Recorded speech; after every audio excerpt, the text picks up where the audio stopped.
Hello, we are starting physics.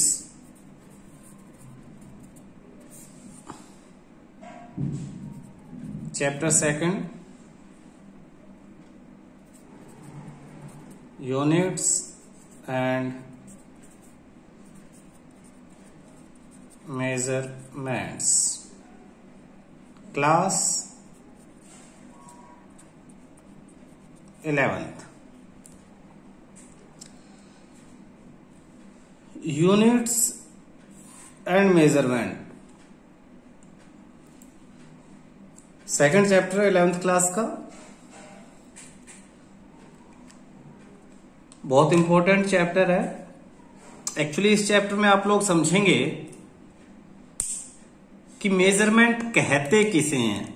What is measurement, what is measurement. तो measurement क्या है, आपने मेजर की होंगी, बहुत सारी चीजें मेजर की होंगी। कभी आप वजन को मेजर करते हो, सब्जी वगैरह खरीदते हो, तोल लेते हो उन चीजों को, लेंथ को मेजर करते हो, है ना। टाइम को मेजर करते हो, किसी काम को करने में कितना टाइम लिया। तो लाइफ की हर फील्ड में मेजरमेंट है। अब ये मेजरमेंट है क्या, actually measurement is a comparison, it is a comparison of unknown quantity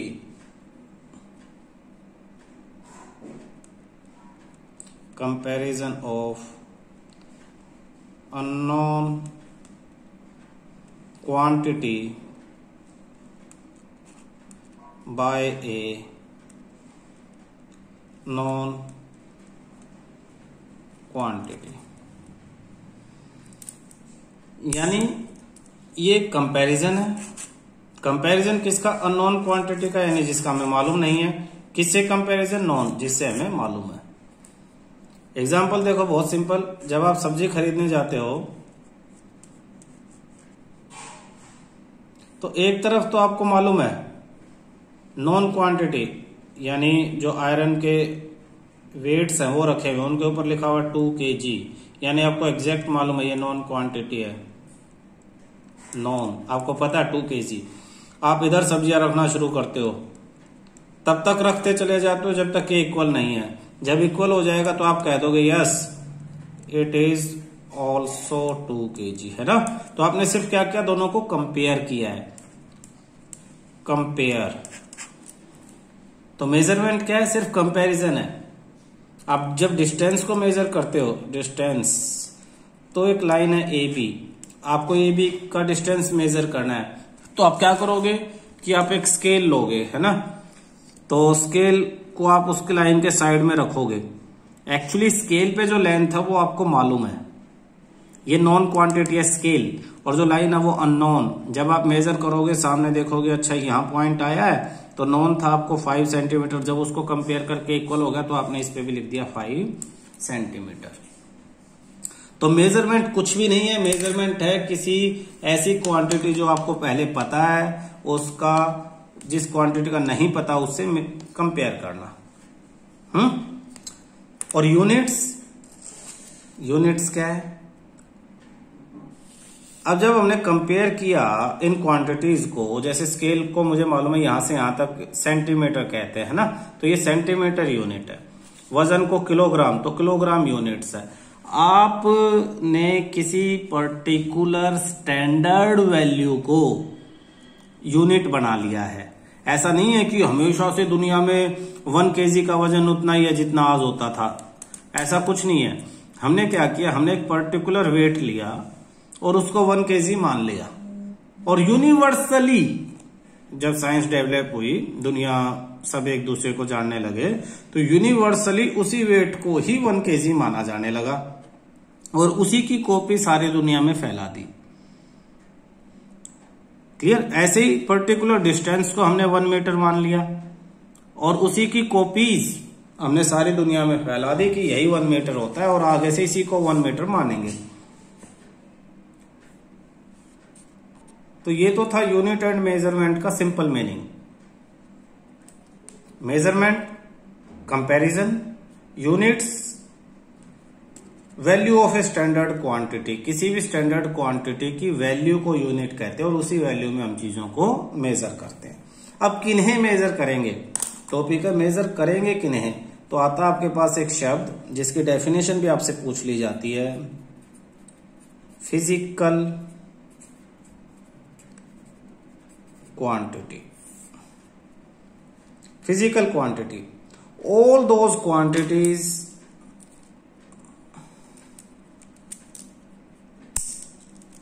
all those quantities which can be measured directly or indirectly, which can be measured directly or indirectly, and in terms of which the laws of physics can be expressed, and which obeys the laws of physics, जो physics के laws को भी ओबे करती हैं। सारी वो quantity, all those quantities which can be measured, जिन्हें मेजर किया जा सकता है, डायरेक्टली मेजर या इनडायरेक्टली, और जो फिजिक्स के लॉज को ओबे करे उन्हें फिजिकल क्वांटिटी कहते हैं। ठीक है, अब ये फिजिकल क्वांटिटी दो तरह की हैं।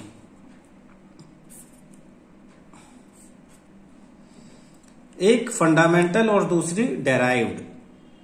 फिजिकल क्वांटिटी के दो टाइप, फंडामेंटल क्वांटिटी और derived quantity. Fundamental quantity, those quantities which is independent of other quantity, those quantities which are independent of other quantities, they not usually defined in the terms of they not usually defined in the terms of other quantities। Example देखना, दोनों को समझोगे तब अच्छी तरह से clear होगी। Those quantity which are independent, ऐसी क्वांटिटी जो इंडिपेंडेंट है। अब इंडिपेंडेंट का मतलब क्या है, डिस्टेंस है, डिस्टेंस एक इंडिपेंडेंट क्वांटिटी है, टाइम है इंडिपेंडेंट क्वांटिटी है, लेकिन इन दोनों के ऊपर स्पीड डिपेंड करती है। Speed is equal to distance upon time. तो ये जो स्पीड है ये डेराइव्ड क्वांटिटी है, it depends on other quantity.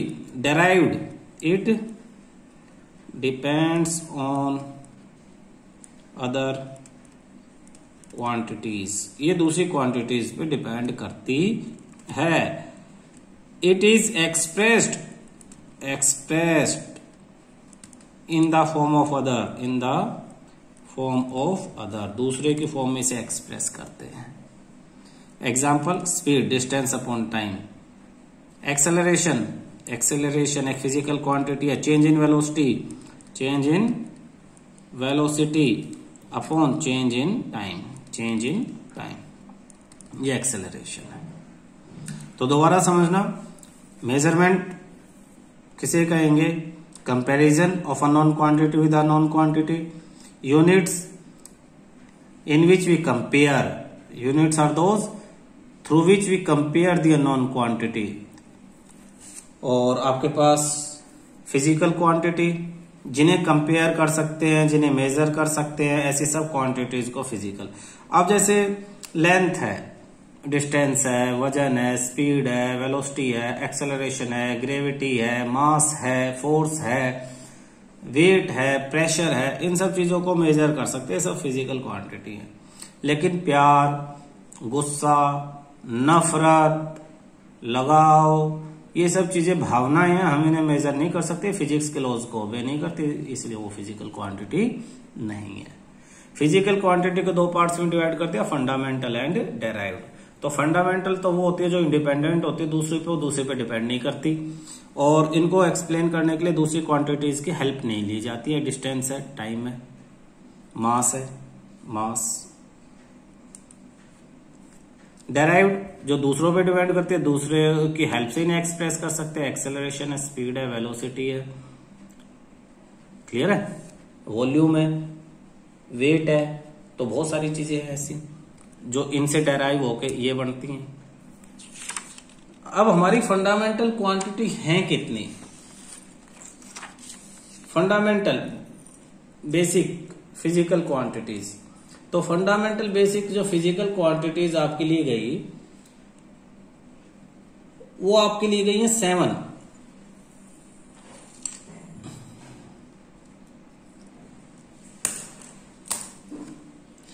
Fundamental quantities को बेसिक फिजिकल क्वांटिटीज भी कहते हैं। बेसिक फिजिकल क्वांटिटी 7 आपके लिए। पहली है length, second mass, third time, fourth temperature, fifth आपके पास है electric current, electric current, sixth है ल्यूमिनस इंटेंसिटी,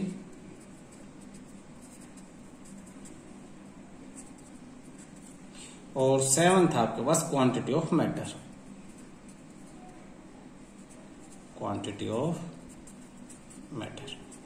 इनके बारे में बात करें, लेंथ आपको पता ही है, मास क्लियर है, टाइम, टेम्परेचर, 4 चीजें।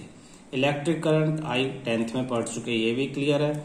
अब क्लियर क्या नहीं है, ल्यूमिनस इंटेंसिटी, एक तरह से चमक, जैसे बल्ब कितना चमक रहा है, पर्टिकुलर एरिया में कितनी लाइट वो जनरेट कर रही है कोई चीज, उसे कहते हैं ल्यूमिनियस इंटेंसिटी। और क्वांटिटी ऑफ मैटर, ये आप पढ़ चुके 9th में, मोल, कोई चीज कितनी क्वांटिटी में है।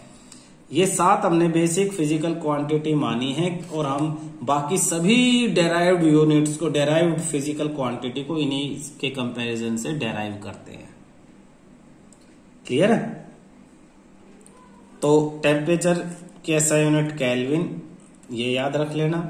इलेक्ट्रिक करंट के आपको मालूम है एम्पियर। ल्यूमिनस इंटेंसिटी की नहीं है आपके लिए, कैंडेला, कैंडेला ये न्यू है आपके लिए। CD से इसे डिनोट करते हैं, एम्पियर को कैपिटल A से, केल्विन को कैपिटल K से, और क्वांटिटी ऑफ मैटर मोल, इसका भी आपको मालूम था। तो क्वांटिटी ऑफ मैटर क्या है आपके पास? मोल, सिंपल, और इसको MOL लिख के लिख। टाइम, टाइम का आपको सेकंड मालूम है, सिर्फ S से डिनोट करते हैं। मास के लिए किलोग्राम मालूम है और kg से डिनोट करते हैं, और लेंथ के लिए मीटर मालूम है, जिसको हम सिंपली M से डिनोट करते हैं। तो ये बेसिक यूनिट्स हैं। हमने बात की थी ना शुरू में चैप्टर का, यूनिट एंड मेजरमेंट, ये बेसिक फिजिकल क्वांटिटी है, और इनको हम कहते हैं बेसिक यूनिट्स, बेसिक यूनिट्स, और ये हैं इनके सिंबल। तो पेपर में क्वेश्चन कैसे आ जाएगा? राइट 7, क्वेश्चन इस फॉर्म में आ जाएगा, मैं नीचे लिखवा देता हूं। Right 7 basic physical quantities with their basic units and symbols. Right 7 basic physical quantities with their basic units and symbols. ये क्वेश्चन है, आंसर कहाँ है, ये ऊपर है। ठीक है, इसके अलावा 2 सप्लीमेंट्री एसआई यूनिट्स और मानी गई हैं, सप्लीमेंट्री यूनिट्स 2 मोर 7 के साथ साथ, बहुत इंपॉर्टेंट है, important 2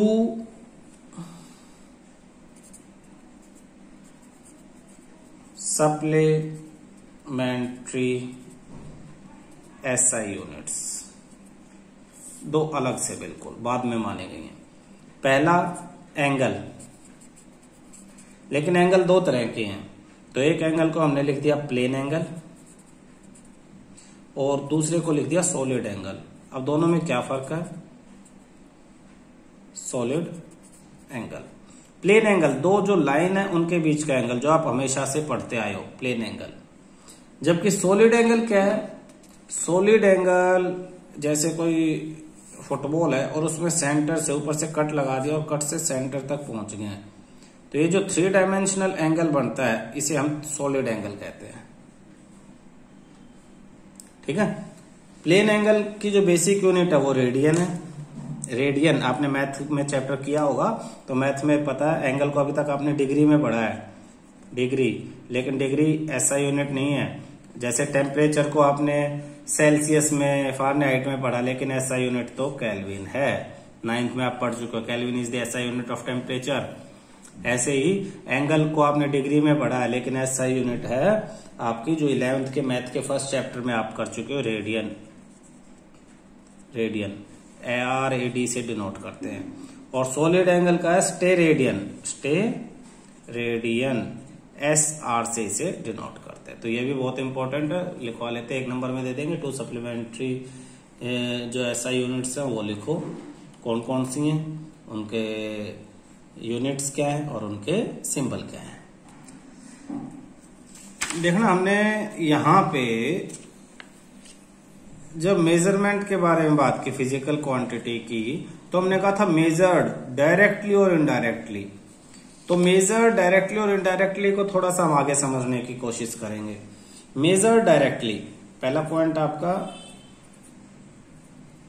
measured directly, directly measure. तो डायरेक्टली तो आप 2 पॉइंट के बीच के डिस्टेंस को स्केल यूज करके मेजर कर सकते हो, है ना। वेटिंग मशीन से वेट को डायरेक्टली मेजर कर सकते हो। इनडायरेक्टली कैसे मेजर करेंगे और किस चीज को मेजर करेंगे। अच्छा, सपोज कोई पोल है, हाइट, हम लेंथ मेजर करते हैं, हाइट किसी बिल्डिंग की, या कोई pole, height of pole, height of pole. अब मैं इनडायरेक्टली समझा रहा हूं, डायरेक्टली तो सिंपल है बहुत, हमारे पास इंस्ट्रूमेंट्स हैं उनके लिए, लेकिन इनडायरेक्टली मेजरमेंट, इनडायरेक्टली मेजरमेंट कैसे, जैसे हाइट ऑफ पोल, बहुत ऊंचा पोल है, अब आप स्केल लेके या फीता लेके इसके ऊपर तो नहीं चढ़ोगे, ये ए और ये बी पॉइंट है, आपने 10th में से मेजर करना सीख लिया है। आप जमीन पे कोई एक पॉइंट लोगे सी, ये एंगल फाइंड आउट करोगे, हमारे पास इंस्ट्रूमेंट है उनसे हम देख के ये थीटा फाइंड आउट कर लेते हैं। ये डिस्टेंस हमें पता होता है, सपोज एक्स, ये डी है, क्लियर है। तो आप फॉर्मूला लगा सकते हो, tan theta equal to perpendicular upon base, यानी डी अपॉन एक्स। तो डी निकालना तो एक्स को वहां ले जाके multiply, d equal to x into tan theta. तो अब by use of trigonometry, by the use of trigonometry you can therefore by the use of trigonometry you can find the height of a pole, height of a pole। अब ये accessible object, accessible एक शब्द आता है, क्योंकि इसी base पे question भी आएगा, ध्यान से सुन लेना इसे। एक्सेसिबल ऑब्जेक्ट्स, एक्सेसिबल ऑब्जेक्ट्स क्या हैं? जिनकी आप यहां ये इससे इस पॉइंट का तुम पता लगा सकते हो, और जो सी है उसका डिस्टेंस तुम्हें मालूम हो। ए बी ये कोई ऑब्जेक्ट है, सपोज ऑब्जेक्ट, आप इसके फुट पॉइंट आपको एक्सेसिबल है, आप फुट पॉइंट पे पहुंच सकते हो। एक्सेसिबल, ये पोल, जैसे ये पोल था, पोल के फुट पॉइंट पे पहुंच सकते हो, यहां से फीता लगा के आप एक्स के डिस्टेंस को फाइंड आउट कर सकते हो। तो ये एक्सेसिबल ऑब्जेक्ट है। तो क्वेश्चन कैसे आएगा? क्वेश्चन आ जाएगा, explain the method to find, question explain the method to find the height of a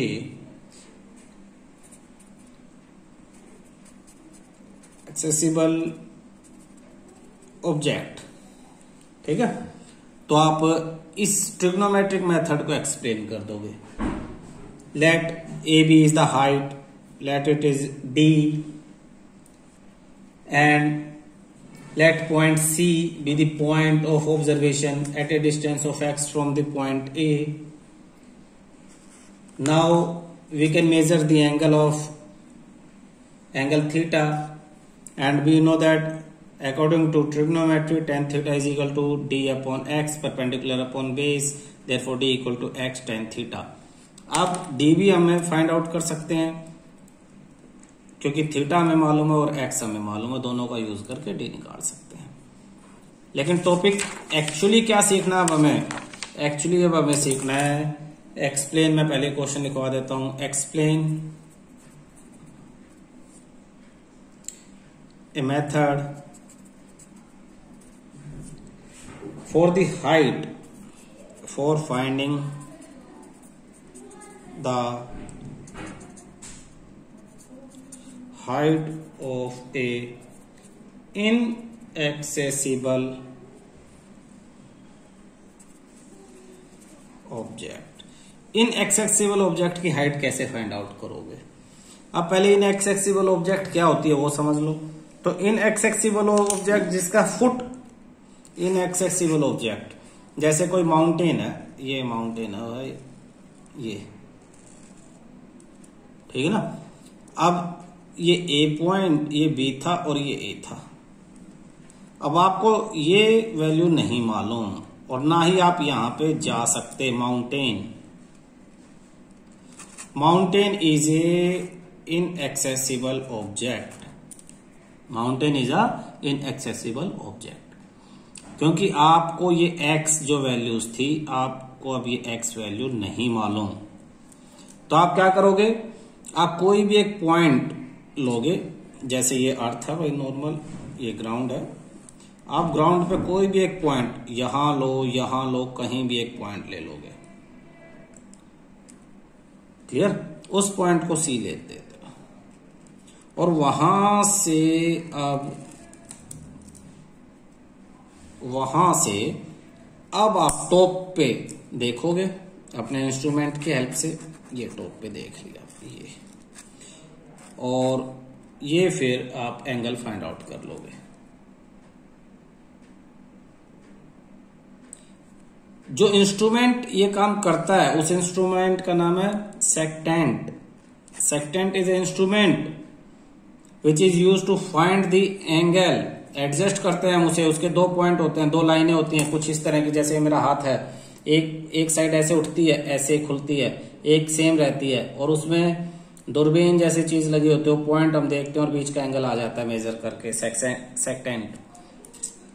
तो ये सेक्टेंट की हेल्प से हम ये एंगल मेजर कर लेंगे और फिर इस सेक्टेंट को मूव करेंगे हम अपने इंस्ट्रूमेंट को किसी पॉइंट डी तक। ये θ1 है सपोज, और यहां से हम फिर एंगल मूव कर लेंगे, एंगल मेजर कर लेंगे इसी हाइट का, और सपोज ये आपके पास आ गया θ2। Now in triangle BAC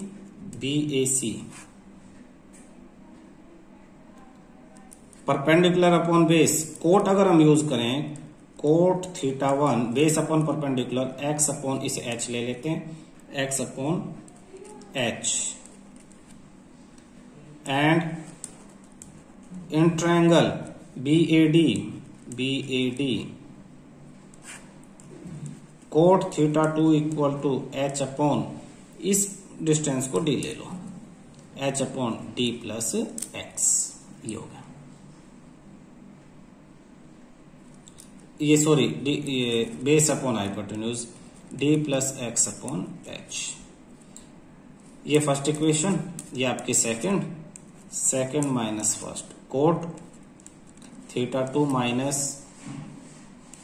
coat theta 1 equal to d plus x upon h minus x upon h.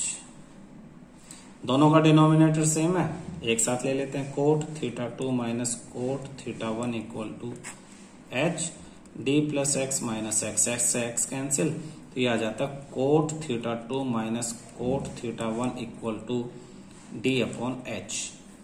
हमें एच फाइंड आउट करना है, तो ये जो एच है ये डिनोमिनेटर में है और ये यहाँ, ये दोनों आपस में अपनी जगह एक्सचेंज कर लेंगे, तो ये आपका आ जाएगा h is equal to d upon cot theta 2 minus cot theta 1। It is the formula for height of inaccessible object. Inaccessible object की हाइट फाइंड आउट करने के लिए ये आपके पास फॉर्मूला है। क्लियर है?